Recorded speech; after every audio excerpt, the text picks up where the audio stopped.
up out there and You Can Learn Guitar Land?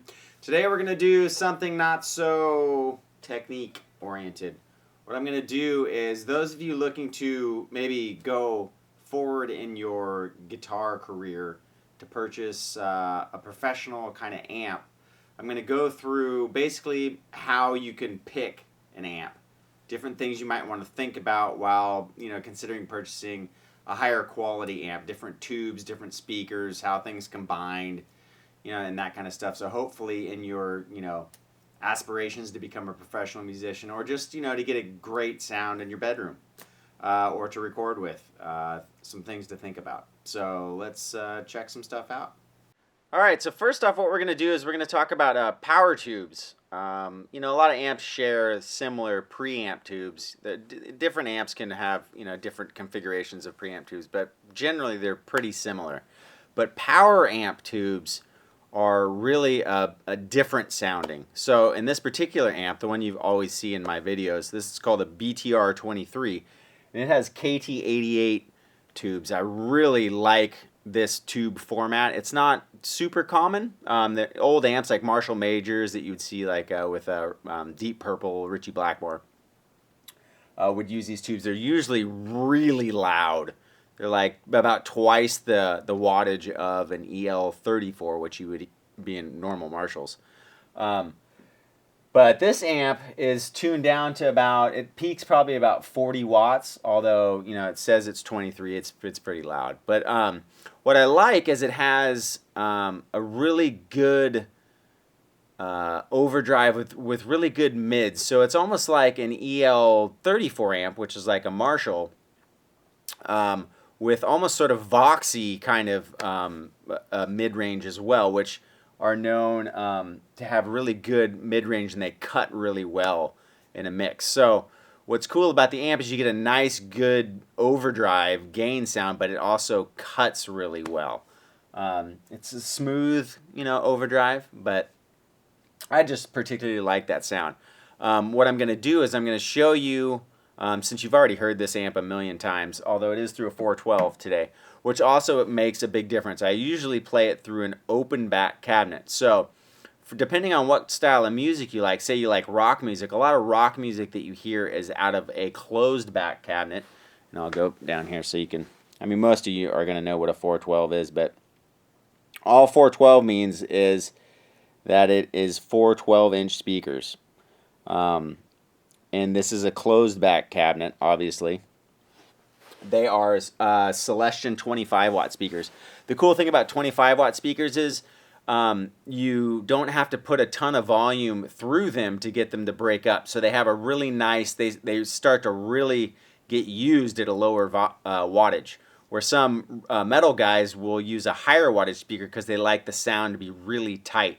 This is kind of what you'd be used to. So many albums are done with a 412 with 25-watt speakers, and it'd just be pointless to go in. But like Hendrix, Van Halen, all that stuff has that really nice 25-watt speaker breakup, and it makes a big difference in the sound. Also, another really good sounding 412 configuration, if you like harder music, is a speaker called a G12H30. They're really smooth, and they can handle a little bit more wattage, but it has a really nice bass to them as well. And then we're going to go over some other speakers like Alnico Blue, which is normally in a Vox, and blah, blah, blah, blah, blah. So you've heard this amp before. What I'm going to do now is I'm going to show you what an EL34 is and what that sounds like. All right? So let's check that out. All right, so this amp we have here is more of what would be considered, what like a Marshall would sound like. This is an EL34 tube configuration. It's a 50-watt amp. This one's switchable between basically 45 and 20 watts. And this one is, in the divided by 13 line, is more of a gain amp. They don't go too crazy in the gain department, so it's more like hard rock, Van Halen-y. Can get some great Hendrix tones, blah, blah, blah, blah, blah. But EL34s are known for a really good mid-range and a really great overdrive sounding power tube. And when you start to get the back end going, which I can't do right now due to time and what time it is, the neighbors would kill me. But They really sound good when you start to drive the back end. That's another thing you should think about. Some people will go for a super loud amp, but sometimes it's nice to get lower wattage amps to where you can actually utilize the power tubes, because the power tubes have a very important sound depending on how the amp is built and the overall tone. You know, the preamp you can get a lot of the gain from, but when you get the back end going, really an amp will really start to come to life. So a lot of the amps that have the master volume features in them, you can utilize more of that power amp or power tube gain, the back end gain, and get that kind of sound at a low volume. This particular Divided by 13 has a master volume, whereas a few of their amps don't, and they're loud. But when you get that back end going, man, they sound amazing. So really think about, if you're not playing huge clubs or whatever, chances are you're going to be playing smaller clubs. Someone's going to mic up your amp anyways. It will be more beneficial to use a lower wattage amp, like a 20 watt amp or whatever. This amp I'm going to show you is more the gain department. So let's hear how this one sounds.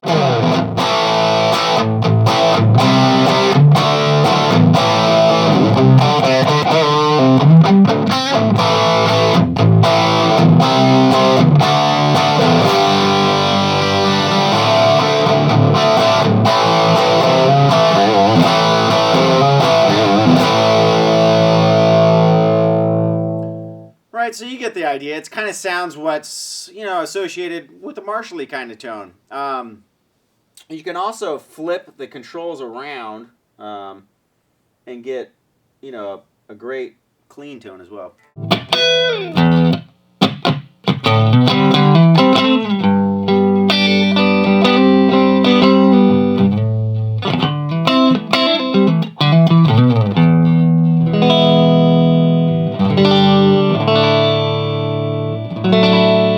Right, so you don't have to have distorted tones out of an EL34 amp. So that's kind of what an EL34 amp can do. Obviously, you could mess around and tweak the knobs and get a million sounds out of the amp, but for time's sake, I'm just going to blow through a couple sounds of each amp and then move on. All right, so let's check out another one.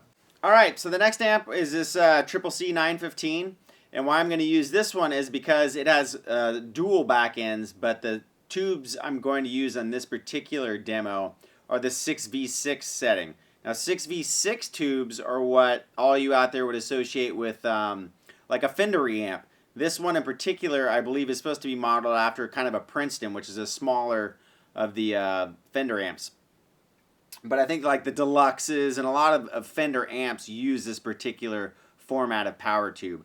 They break up at a low volume, and then they also are kind of spongier. They're not as quick in reacting as, say, as a EL34 or an EL84, which are really lightning fast reaction time when you hit, and they really are dynamic. These will sag a little bit more, so you get almost that Keith Richards-y kind of sag tone, and you can really play with it and get a really nice round bassy tone out of this particular kind of format. So, but they break up really good as well. So.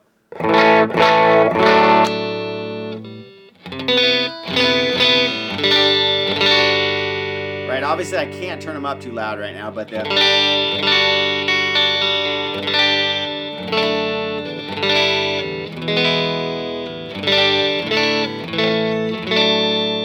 right, but they'll also break up.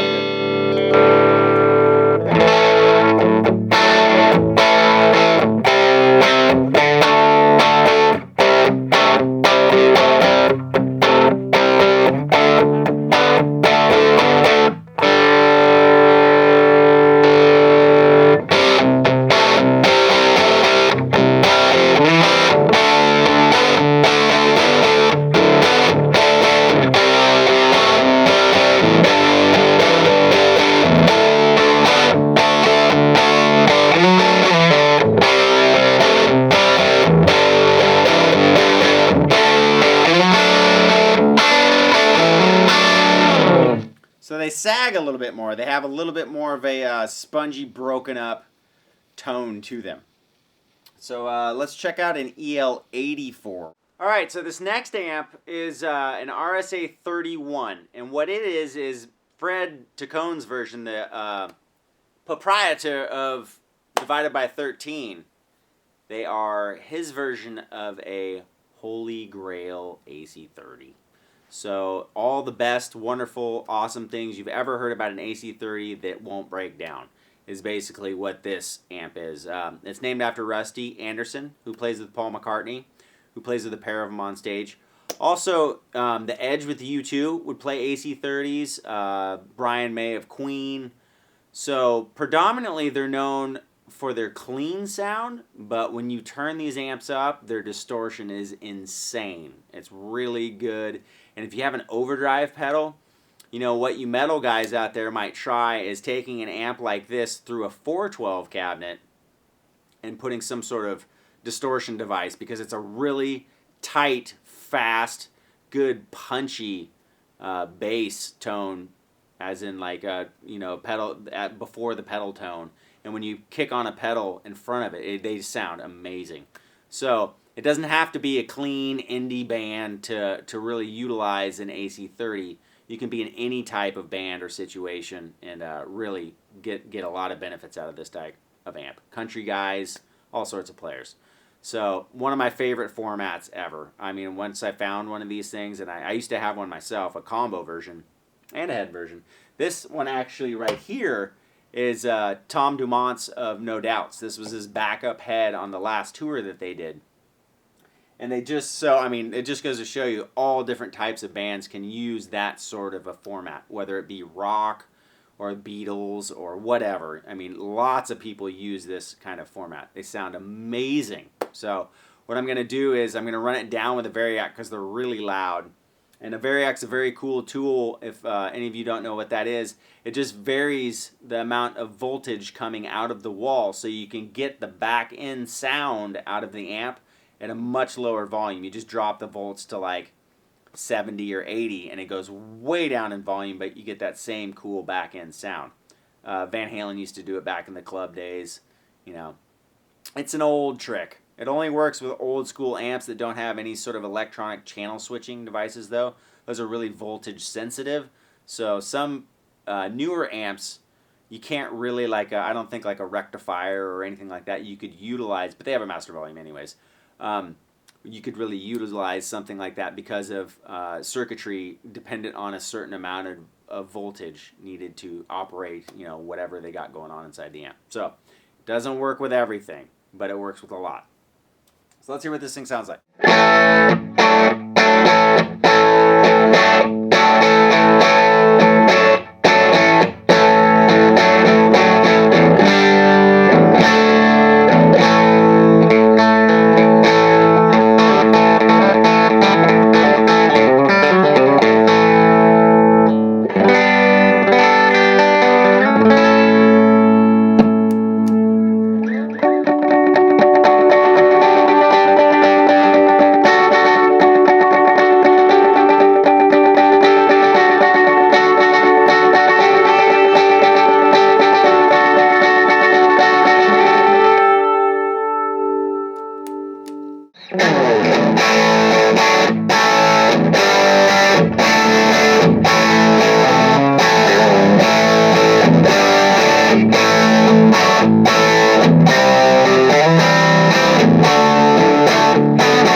Alright, so I hope that helps in the power amp tube department. Those descriptions and the brief audio clips of each type of power tube. There's other power tubes out there. There's 6L6, which are in a lot of metal amps or in Fender amps. There's 6550s. I mean, there's tons and tons of amps and tubes and whatever sounds out there. Find out what works for you. What necessarily sounds good in a open back cabinet sometimes sounds better with a closed back 412. Like a lot of the divided by 13 stuff that I use is designed through a 412 cabinet. So always check with different speakers, different cabinets. Really put a lot of thought into getting a sound. Fred's a friend of mine. He's really gracious enough to let me borrow some of these amps and to do some demos and stuff. And I love that particular brand. They're bulletproof, rock solid amps. That's not to say they're for everybody. I mean, whatever you like, go, be it Marshall, Vox, Fender, Orange. There's a million amps out there. Really, the one thing I would think about too is see how it sounds with the band. If you can go and practice with your band and hear yourself and really are able to fill a certain space, where everything, you can hear the bass, you can hear the guitar, you can hear the drums. All that stuff, when you want to be a professional musician, really starts to matter. Also, necessarily what sounds good in your bedroom is not going to necessarily transition to sounding good with a band. So really try out a bunch of different stuff. These are higher end boutique line amps. You can go for, PV, Fenders. They make a lot of good, $700 and below amps. There's a lot of good, $700 to $2,000 amps. And then the real boutique stuff, can be anywhere from, $2,000 to $5,000, So just whatever works for you, whatever your budget is, there's an amp out there. So just kind of take what I've said with the power tubes, and hopefully that translates into maybe something you're familiar with. And I like the Edge. That's an EL84. Or I like Hendrix. That's a EL34. Or I love old country. Chances are it's a 6V6 out of some kind of a Fender. So that's kind of what power tubes do to help with the sound. So I hope that helps in picking out an amp and shooting after a sound. So, as always, Marty and I thank you. See if there's any links below. Catch you next time.